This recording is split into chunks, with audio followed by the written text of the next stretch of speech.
Allahu Akbar, Allahu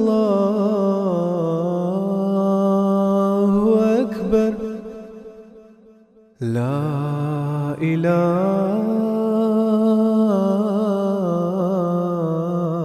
illallah.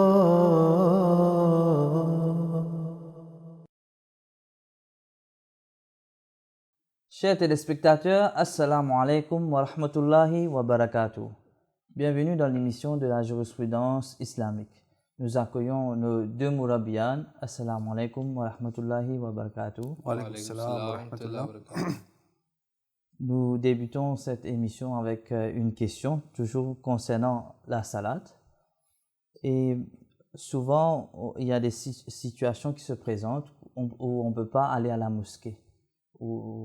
Et dans le cas où un couple offre la prière ensemble à la maison, est-il permissible à la femme de réciter l'Iqama? Auzubillahi minash shaitanir rajim. Bismillahir rahmanir rahim. En général, le saint prophète sallallahu alayhi wa sallam a déclaré dans un de ses hadiths Laysa ala nisa adhanun wala iqamatun, qu'il n'est pas obligatoire pour les femmes d'appeler l'azan ou de réciter ou de faire l'iqama. Et pendant l'époque du saint prophète sallallahu alayhi wa sallam, comme nous le savons déjà, le prophète sallallahu alayhi wa sallam avait l'habitude de choisir un homme pour faire l'azan ou pour faire l'iqama.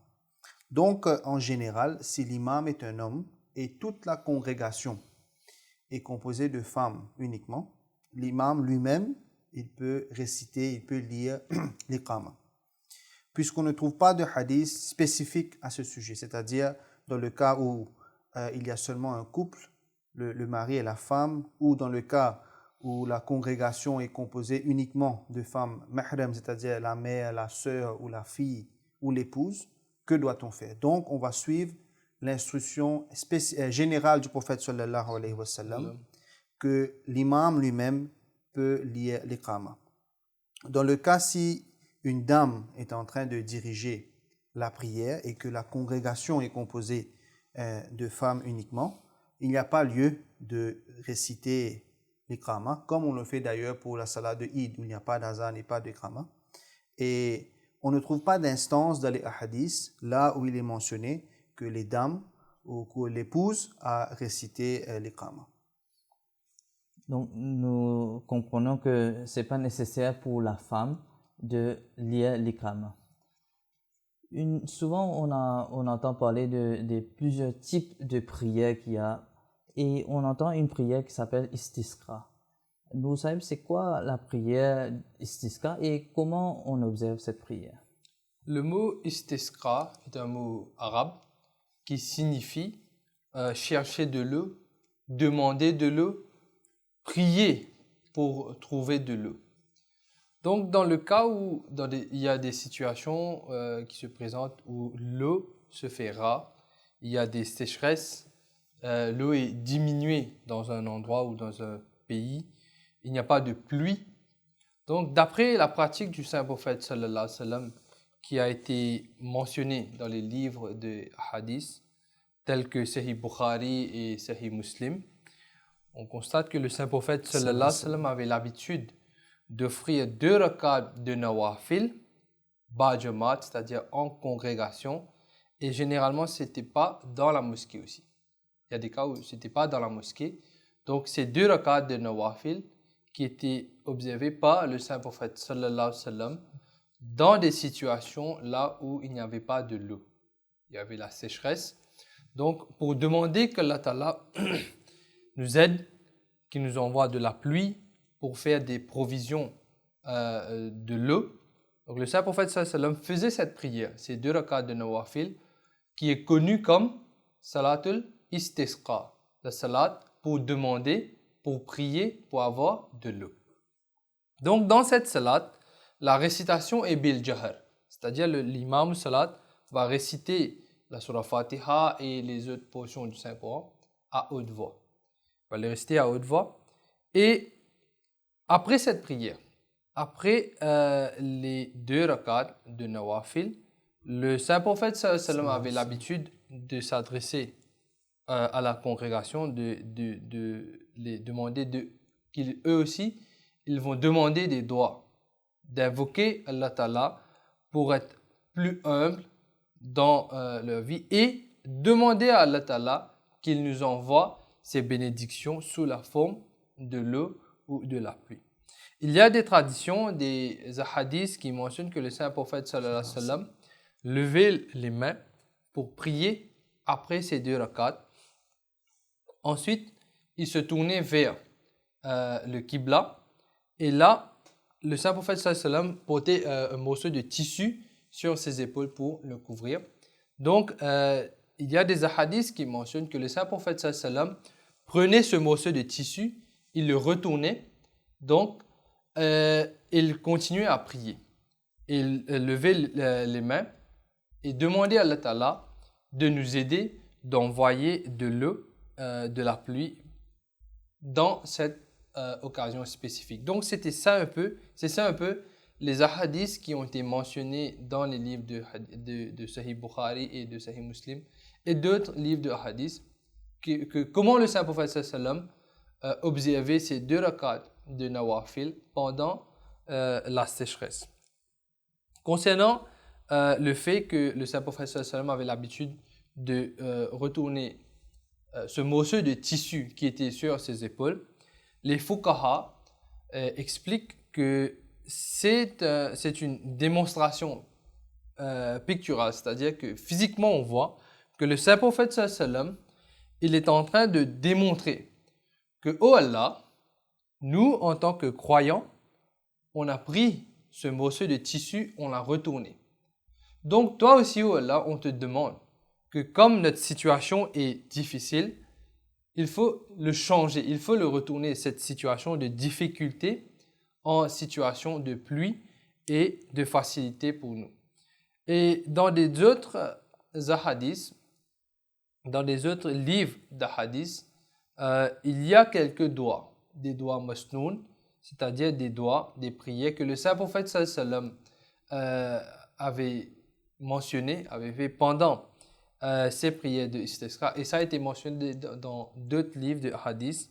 Et là, il demande à Allah Ta'ala que oh Allah, il faut nous envoyer de la pluie pour que les hommes, les animaux et tous ceux qui ont besoin de l'eau pour survivre et pour vivre normalement, oh Allah, il faut nous envoyer cette bénédiction et il faut changer cette situation de mort imminente, c'est-à-dire quand il n'y a pas de l'eau, la vie est en danger. Donc il faut, oh Allah, changer cette situation en situation de vie et de prospérité. C'est vraiment merveilleux de voir que l'islam aussi a fait provision pour nos difficultés de tous les jours aussi. Même quand il y a la sécheresse, nous avons la prière istisqa qu'on peut faire pour demander la pluie aussi. Maintenant, concernant une autre prière, concernant la prière de la Eid. La Eid peut tomber n'importe quel jour de la semaine, mais dans le cas où ça tombe un vendredi, doit-on offrir la salatul Jumma ou pas? C'est important de souligner le fait que la charia, que la religion, à la base, n'a pas pour but de créer des difficultés pour les fidèles, pour les croyants. Au contraire, autant que possible, la charia reste flexible pour ne pas importuner les croyants. En ce qui concerne les 5 salades quotidiennes, les croyants se rassemblent ordinairement dans la mosquée du quartier. Mais en ce qui concerne la salatul Jumma ou la salade de Eid, ordinairement, les croyants, les fidèles, se rassemblent dans les mosquées centrales. Et certaines parmi eux viennent de loin et en traversant des distances considérables pour arriver à la mosquée. Donc, le jour de Eid, la permission est donnée aux croyants d'offrir le Eid suivi de la salade de Jumma ou après la salade de Eid, les gens peuvent retourner chez eux et ils peuvent offrir uniquement la salade de Zuhr dans leurs mosquées respectives. Au cas contraire, les fidèles qui viennent pour la salade de Eid, pour célébrer le Eid, qui est un jour de contentement, un jour de festivité, ils doivent attendre sur place jusqu'à l'heure pour la salade de Juma, et ensuite ce n'est qu'après la salade de Juma qu'ils auront l'occasion de partir chez eux. Donc ceci va certainement causer des difficultés aux croyants. C'est la raison pour laquelle cette permission nous est donnée le jour de Eid, si le Juma coïncide avec le Eid, le Salatul Eid. Et le saint prophète sallallahu alayhi wa sallam, et ceci s'est passé dans la vie du prophète sallallahu alayhi wa sallam, que le Juma s'est coïncidé avec le Eid, ou le Eid s'est coïncidé avec le Juma. Et le prophète sallallahu alayhi wa sallam a déclaré à ce propos qu'aujourd'hui on célèbre le Eid ainsi que le Juma. Et vous, c'est-à-dire les compagnons, les gens qui s'étaient rassemblés, vous avez le choix. Celui qui le veut, qu'il offre le Juma, et celui qui ne veut pas, il peut s'en abstenir. Et il a ajouté que nous, Inch'Allah, aujourd'hui, on va offrir la salade de Juma aussi, après celle de Eid. Donc, la permission a été donnée par le saint prophète sallallahu alayhi wa sallam lui-même, et les fidèles peuvent bien sûr prendre la décision qui les convient. Donc, nous voyons, c'est permissible de faire les deux, qu'on peut faire la prière de la Eid et ensuite faire la prière du Juma, ou on ne peut ne pas faire la prière du Juma aussi, faire seulement la prière de la Eid. Dans notre vie de tous les jours, la mort peut frapper tout le monde, à n'importe quel âge, et que ce soit du sexe masculin ou féminin. Justement, y a-t-il une différence entre la prière funéraire d'un adulte ou celle d'un enfant? Okay. Concernant la prière elle-même, il n'y a pas de différence. Et c'était ça la pratique du saint prophète sallam, que quand il y avait à offrir la salat janaza, il y avait une façon très spéciale que le saint prophète sallam offrait les salats janaza.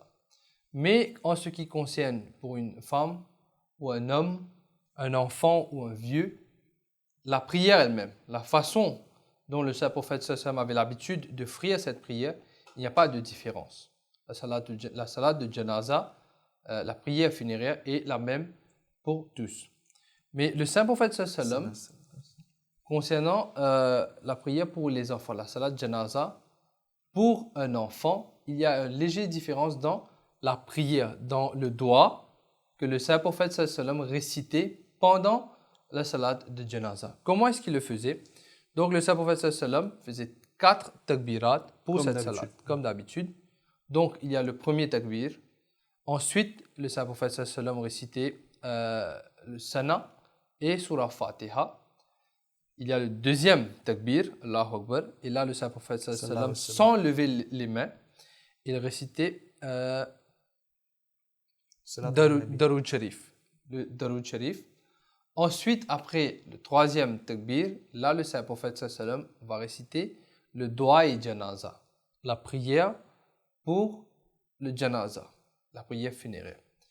Et après cette prière, le saint prophète sallam levait les mains, disait takbir une quatrième fois. Ensuite, il faisait salam à droite et salam à gauche. Sans lever les mains. Sans lever les mains.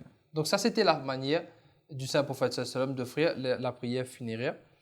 Mais comme je viens de mentionner, que ce soit pour un homme ou une femme, un enfant ou un vieux, il n'y a pas de différence dans cette pratique. Dans la forme, il n'y a pas de différence.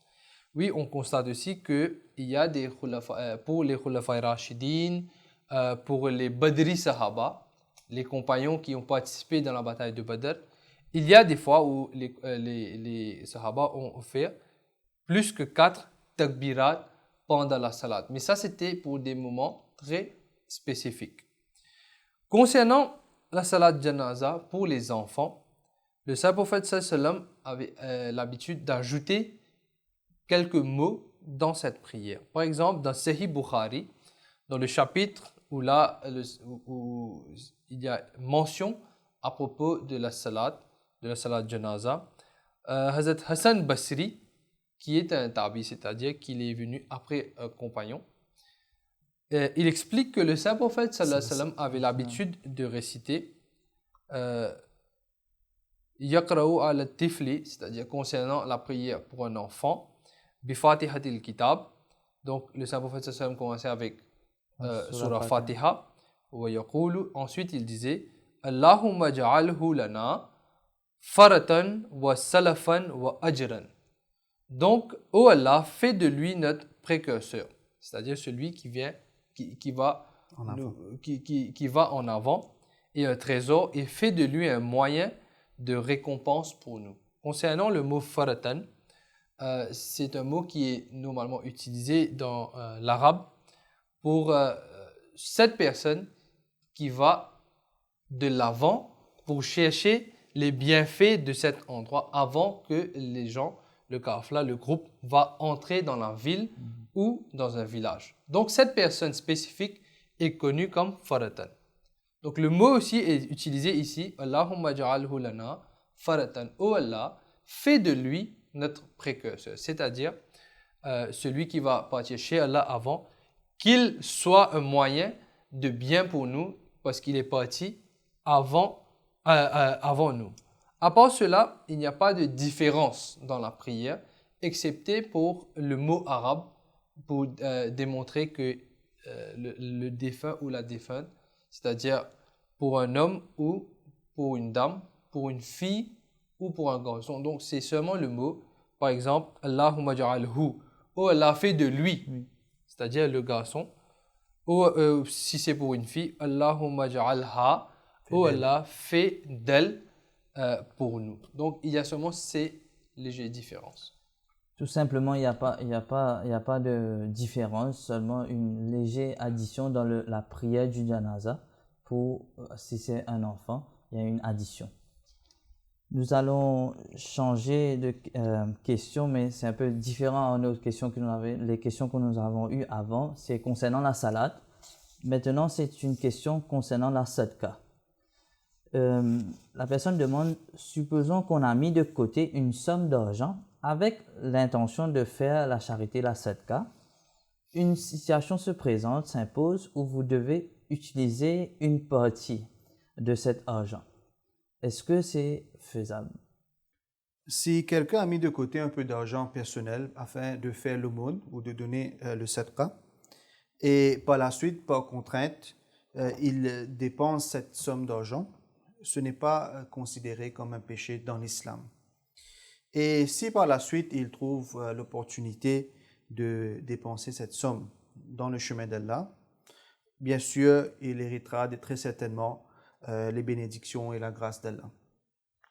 Il est rapporté par le saint prophète sallallahu alayhi wa sallam dans un hadith qudsi, c'est-à-dire un hadith où Allah parle, et Allah dit que si un croyant fait l'intention de commettre un mal et il ne trouve pas l'occasion ou l'opportunité de faire cela, cela ne sera pas considéré comme un péché. Et s'il s'abstient de commettre ce mal, au contraire, cela comptera comme une vertu, car il a fait l'intention de faire quelque chose qui est mauvais et ensuite il ne l'a pas fait.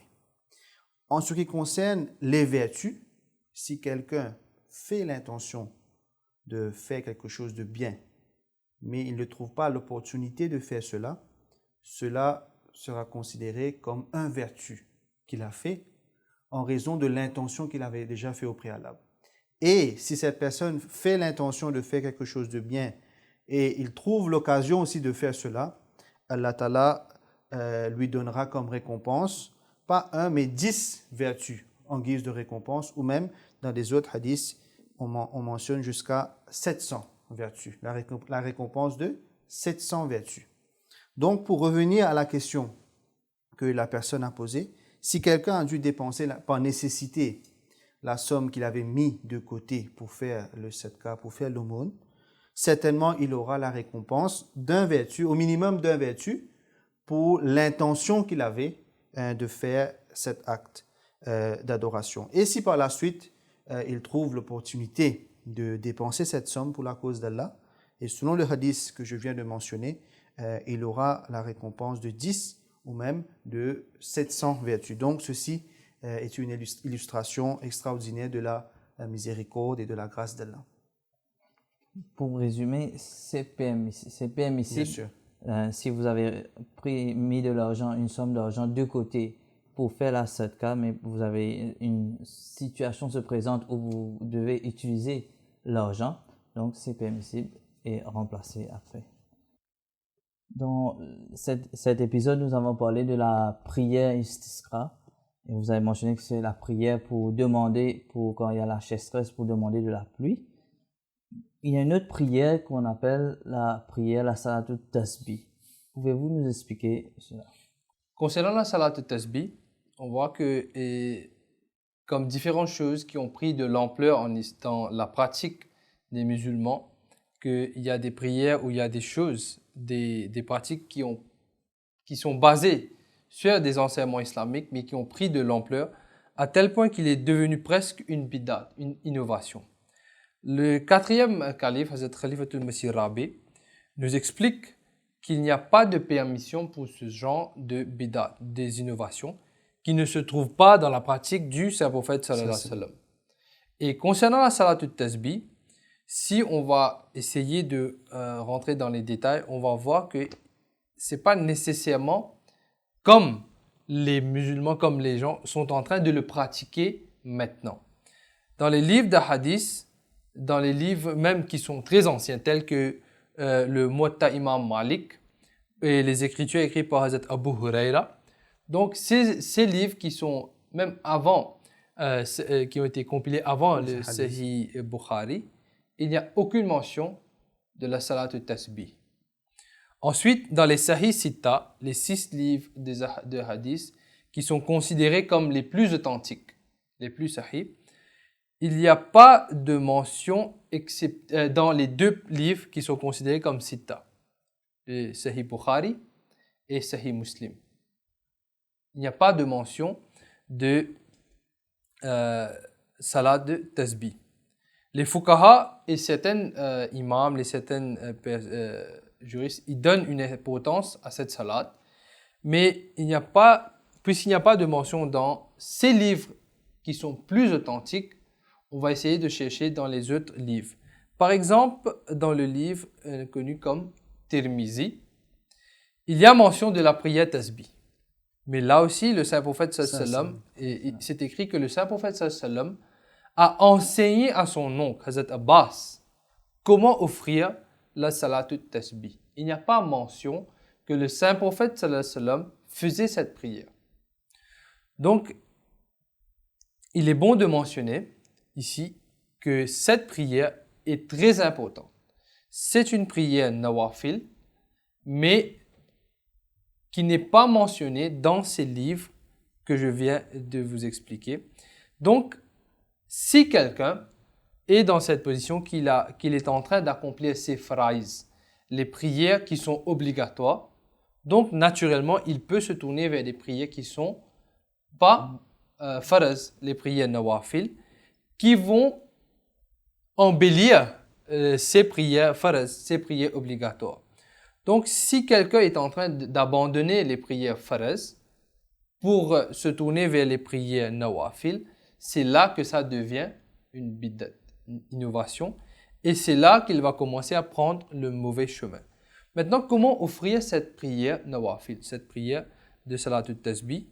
C'est composé de 4 rakats et c'est mentionné qu'une personne peut l'offrir chaque jour, chaque semaine, chaque mois, une fois pendant l'année ou une fois pendant sa vie.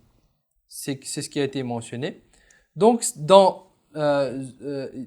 comme j'ai mentionné, il y a 4 rakats et on va mentionner cette prière Subhanallahi walhamdulillahi wa la ilaha illallahu wallahu akbar.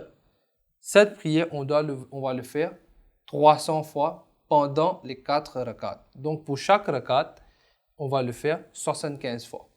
Par exemple, on va le mentionner 15 fois après la surah Fatiha. On va le mentionner 10 fois pendant le ruku, après le ruku, pendant le premier sajda, entre les 2 sajdas et dans le deuxième sajda, après le deuxième sajda. Donc, ces moments, on va les réciter 10 fois. Et après la surah Fatiha, ça va être 15 fois. Donc, au total, ça va être 75 fois par rakat. Et au total, ça va être 300 fois dans les 4 rakats.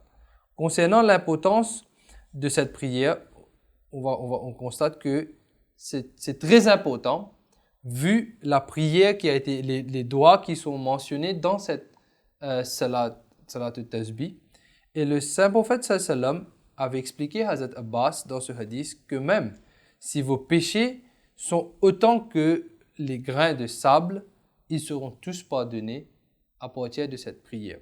Mais là aussi, il faut toujours se rappeler que les faraïs sont plus nécessaires, sont obligatoires. On doit d'abord offrir les prières obligatoires, les actes obligatoires, les prières et les autres actes d'adoration qui sont faraz, qui sont obligatoires. Ensuite, on peut se tourner vers ces types de prières qui sont nawafil. Vous avez fait ressortir que la salat al-tasbih, c'est une salat importante, mais priorité, il faut donner à les salats qui sont faraz. C'était la dernière question de notre épisode. Je vous en remercie. Jazakumullah sanal jaza. Chers téléspectateurs, j'espère que cet épisode vous a aidé à augmenter votre connaissance. Et Inch'Allah, on se donne rendez-vous pour le prochain épisode. Assalamu alaikum wa rahmatullahi wa barakatuh.